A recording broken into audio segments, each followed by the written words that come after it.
Savvy Business Radio, drawing out the best from our guest with our host, Christina Nichman.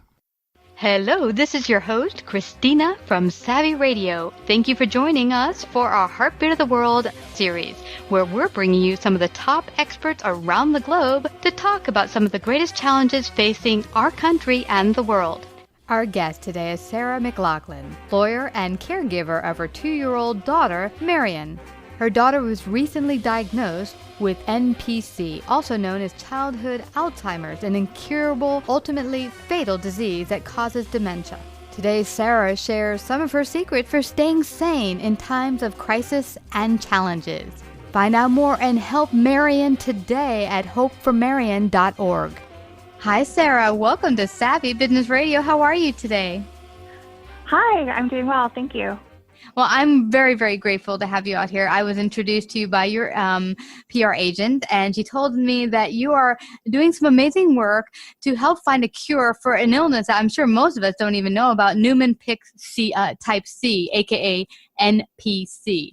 It is a degenerative disease that affects the cells in people's bodies, but unfortunately your poor, beautiful daughter, Marian, has come with being diagnosed with this, and now you're on a crusade to help not only your child, but others out there who are dealing with this awful, awful illness to help find a cure.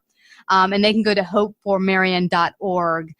So you're also going to come today and share with our audience how to deal and maintain balance in the midst of crazy stress. And we all have different kinds of stress. It might be a crisis of a sick child. It might be a loss of a job. It could be a number of things, but you're going to share some tips with our audience. But before we go to all of that, share a little bit about your backstory and what brought you to where we are today and starting your organization, Hope for Marian? Sure. Well, this is something that I think like most people, never would have anticipated finding myself in a position like this or coming out, kind of being in the middle of it, standing on my own 2 feet still. It's been really challenging. And we have a family of 4. We have a 4-year-old daughter, Emily, who does not have NPC. And then our 2-year-old daughter, Marian, got diagnosed with NPC at 18 months. And what led to the diagnosis is she had some mild developmental delays, a little bit of a speech delay, a little bit of a growth motor with her physical skills delay. And that prompted us to take her to a neurologist, just, to double check, make sure everything was okay. And then at about a year old, they found an enlarged spleen, and that rang the alarm bells. That this could be a genetic problem for something called a storage disorder, which NPC is a type of storage disorder. And we, of course, were hoping for the best, but did just a ton of testing, found out in February that Marian does, in fact, have NPC, which is a neurodegenerative condition. It varies, so they can't give a life expectancy or lifespan, but typically the kids Marian's age who are showing symptoms don't live more than 5 to 10 years after getting the diagnosis. And it's completely debilitating. They lose their ability to walk, to move, to eat, muscle control. They have seizures. It's just horrible. They could get dementia. So when we found out, it was like the floor fell out from under us, and another parent actually told us, you could do nothing, you could put her in hospice, or you could fight it. And that's what we decided to do, that we wanted to fight. So we went back and forth to Chicago for experimental treatments. Now we're doing them at our home hospital, Children's Hospital Los Angeles. It's helping her tremendously. She couldn't walk. Now she could walk.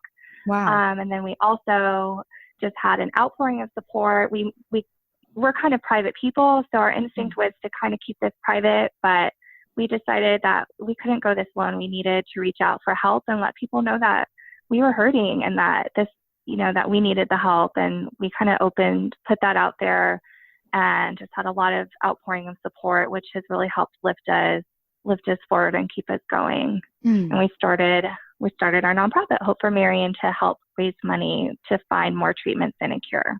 Yeah. And wow, we were talking before the interview, what a blessing it is that so many of us that make it to adulthood, because I mean, just from the standpoint of when I was a child, I got into some crazy mischief, and I know a lot of children do. And that alone, where I'm amazed that we made it to adulthood. But then with all the fact that our bodies are so intricate, and that they're, in most cases, we're balanced and we were able to live a healthy life, most of us. And that when there's just one little thing off, like you told me, this particular disorder is one gene is off, and that causes all this problem with the body not being able to eliminate the cells, get rid of waste. And you think, wow, that one thing could cause so much tragedy for so many people. But it's such a blessing that so many people are able to live healthy. What has been your biggest takeaway going through all this? Have you kind of woken up to, a presence of mind that you didn't have beforehand, that this kind of made you have more how should you say it, like excitement for life, because now you realize just how precious it is? Yeah, I think that I do. And at the same time, it's really sad. And I do go to kind of sad places a lot. Yeah. But what I really the kind of world I really try and stay in is not focusing on what we don't have, which is certainty about the future. Yeah. And, even knowing whether our daughter will live or not, we don't have that. There's lots of things that we don't have. There's lots of things that everyone doesn't have. But what I try and do is focus on being grateful for what we do have, and just trying to keep my mind on thinking of all the wonderful things that we do have that we don't focus on a lot. And the other thing I try and do is advice that someone gave me, which I have found really helpful, is to follow my heart and not my head. And that I do find that when I just try and check in with myself and stay focused or centered, which it sounds kind of weird for me to say because I don't do yoga, I don't do any of that stuff, but I try and be self-aware. And when I kind of check in with myself and follow what my heart is feeling, I feel so much more peaceful and motivated and happy than I do when I kind of let my mind go and I worry about, well, what if this and this is going to happen, and all of my anxiety and the fear that tends to be more negative. And if I go there, then it's hard to function. And, ultimately these are our lives and this is what we're given, and we could do what we can, we do what we can to push through, but, I think up to us to try and enjoy it along the way, even though there's a lot that's not very enjoyable. Yeah, and that's life. There's going to be really awful moments. And it's funny that you say that, because I think we can get tied up in our thoughts, no matter what our lives are. Even if our lives are going fairly okay, we can get stuck in the small stuff. And then, I don't know about you, but for me, I'll be going through something and my mind will just get focused on this negative thing. And your mind will just keep spinning it until it becomes this huge mountain, when really it's a molehill. It's really not a big deal. Yeah. And I, for me, when I've had crises come into my life, it kind of like, oh, what was I making a big deal about that other thing when it was like potatoes, and you're like, let me chill out on the small things.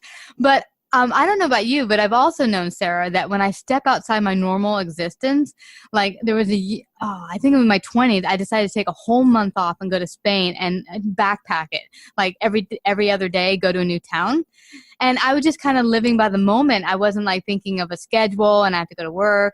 And it was like my whole perspective opened up, and I became so much happier because I stopped focusing on the silly things we think about every day. Oh, I got to do this, I got to do that. And I took myself out of my normal comfort zone, my normal space, and it kind of opened me up to being a lot more positive. Have you found anything like that for yourself?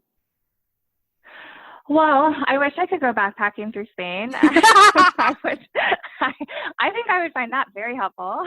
Yeah, right about now, that'd be awesome. Yeah, that would be great.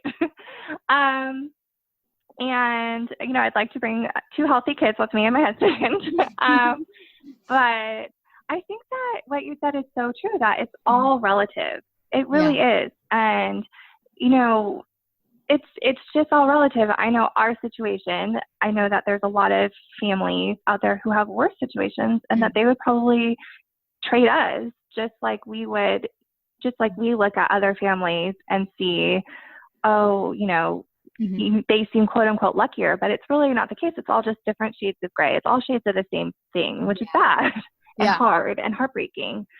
I guess in terms of like getting a new perspective, I think when, for better or worse, like seeing, kind of joining this rare disease community that I had kind of been on the periphery of for a little bit of time, because I work for children in the foster care system. So I've been kind of exposed to a lot of really sad and heartbreaking situations and, you know, high intensity situations. So, and I've always just had an interest in child advocacy. That's what I do.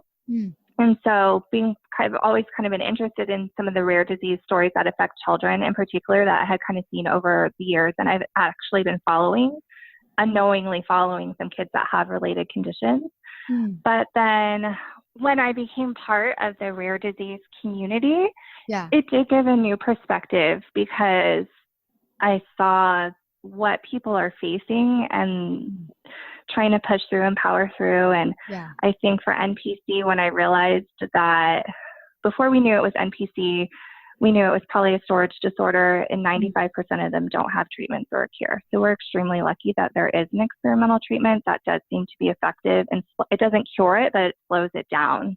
Okay. When we were facing that, kind of like the worst of the worst situation, that your child would have something fatal and there would be nothing to do. And then we joined the community and we found out that we could get access to that, but then also to see other families that got their diagnosis later, or their children passed earlier before there was anything, or they have similar conditions but there's no treatment or cure for them. It really opens your eyes to how difficult things can be. Yeah. But what you're mentioning here, that is really awesome for anyone going through any type of crisis. And I've seen it myself. My 1 year when I was in my 20s, 8 people in my family died of cancer. I was like, whoa, what is going on with my family and cancer? It does not mix. So I became obsessed with understanding the whole workings of what the heck is this cancer stuff and how come everyone in my family seems to die of it. I joined a support group for people with terminal illnesses and cancer, and it was great to be around other people, families, and other people going through it. But I think that, you know, today when you're going through any type of situation, being that there are support groups where we can come together as community, help each other through it, our families and each other through it, is a great resource for anyone out there, regardless of what crisis or situation you might be going through. Yes, definitely. And that's actually what I was kind of thinking about when I was talking earlier, is that when my daughter was a baby, my older daughter was a baby, my mom died very unexpectedly from cancer. And right before she died, my uncle died. And then right after she died, my aunt died. And then another uncle died. And right before my mom died, my best friend died. And it was just, you know, hit after hit after hit. And then we get the NPC diagnosis for Marian. And that actually, when my mom was sick, and I had a new baby, and I think when I look back on it, I think I probably had a little bit of postpartum depression, but it was so hard to tell at the time because my mom was really sick. And too, so that's normal to feel really sad.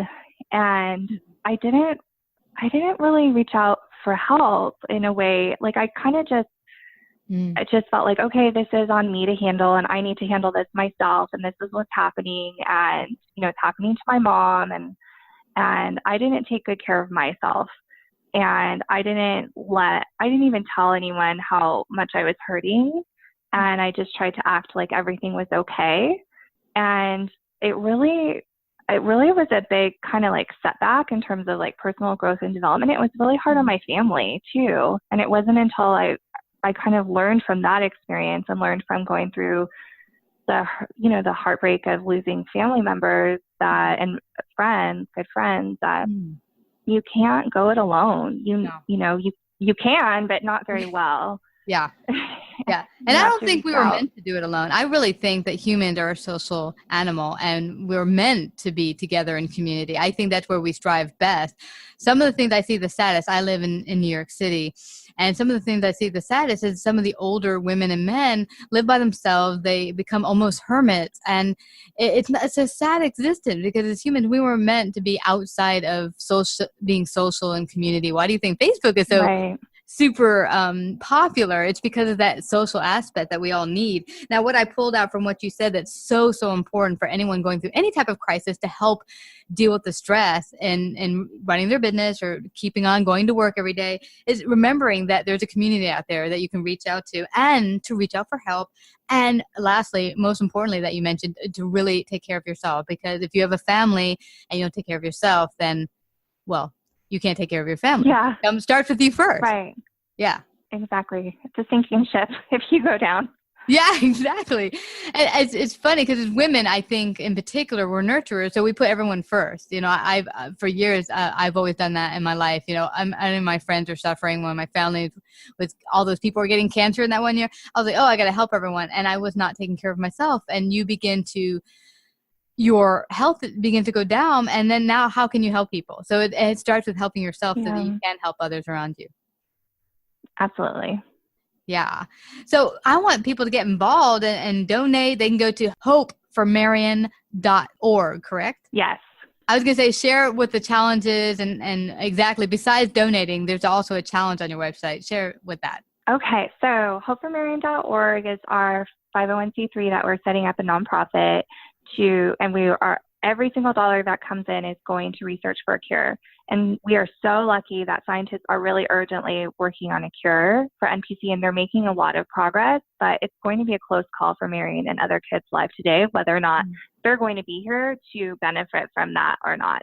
So truly every dollar, every person that hears about NPC, every person that goes to the website, every share on Facebook, it truly can make a difference for these kids' lives. And these are kids that do not have to die, but are horrifyingly on that trajectory, which is something that's really hard to wrap my mind around. So, but we're trying, you know, there's a lot of reason to hope. And so that's what we're working on. And we started in collaboration with a group called Do Love Live, which is a group of military veterans. And they reached out and offered to kind of help us get Marian's story out there. And they did it all pro bono, free of charge. And they created the video that's on the website, hopeformarian.org, and they helped us come up with the No Pucker Challenge. And the No Pucker Challenge has the same initials as NPC, and it's kind of, the idea is it's a viral campaign where you take a bite of a lemon, try not to pucker, but it's okay if you do. And that's the funniest part, is when people pucker, and post it, take a picture of it or take a video of it and post it on social media and tag a couple friends and do hashtag No Pucker Challenge. And then the idea is that if you get challenged, you could either donate, make a small donation, or do the challenge yourself and keep it going. And it's been really fun to do that. And we had some celebrities take it on, which is so exciting and really surreal, actually. Marian Menounos was the first celebrity to do it, and Ben Higgins from The Bachelor, and Sean Johnson, East, and we've had a bunch of fire departments, and Lehigh University, where I went to college, their athletic department did it, and some of their sports teams, and it's been really fun. And actually, a nurse in Florida named Sean Griffith, he is a friend of my friend's friend's husband, and he heard Marian's story, and he actually just cycled across the state of Florida he's a former Mr. Universe, I think, competitor. So if you could picture this big, muscular male nurse wearing a neon yellow spandex jersey, cycling across the state of Florida, stopping at hospitals and taking the No Pucker Challenge along the way. And he says he's going to do it every year. He's so amazing. So all sorts of really, really fun and empowering and positive things have come from that. That's amazing. And I'm so grateful that scientists are working really diligently to find a cure for this, because it seems like such a simple thing that if we can help the body relieve its waste, then bam, these kids and adults can all get better. And it's amazing. I think we are making great strides in science, especially in neurology and biology, and figuring out a lot of ways to deal with some of these most horrible illnesses. And can I ask you though, Marian, when you just said, we're going to fight, we're not going to lay down and just take this, what made you and your family decide to do the non-for-profit in particular and fight this way, with starting this and getting the word out this way? That's a really good question. So at first, we were, at first we were just shell shocked, and we felt like we need to share her story. We need to share her story. We want to share her story. And we set up a GoFundMe initially, and we knew right away that we wanted to raise money for research because NPC is a rare disease and is a small disease, what's considered a small disease. It really relies on family foundations to help do a large bulk of the fundraising for research. And that's the success of families in the past doing that and helping get some agencies like the NIH and universities interested in researching it as well is why we're able to benefit from having hope for Marian, that why she has a chance to be part of the first generation of kids to survive NPC, which she truly does. So we kind of wanted to pay it forward and do that. And ultimately, like, our goal is to help save Marian's life and also help save the lives of other people fighting NPC. And really it needs awareness and it needs money to keep the research going. It needs those two pieces together. So we just started doing so that's how it came to be.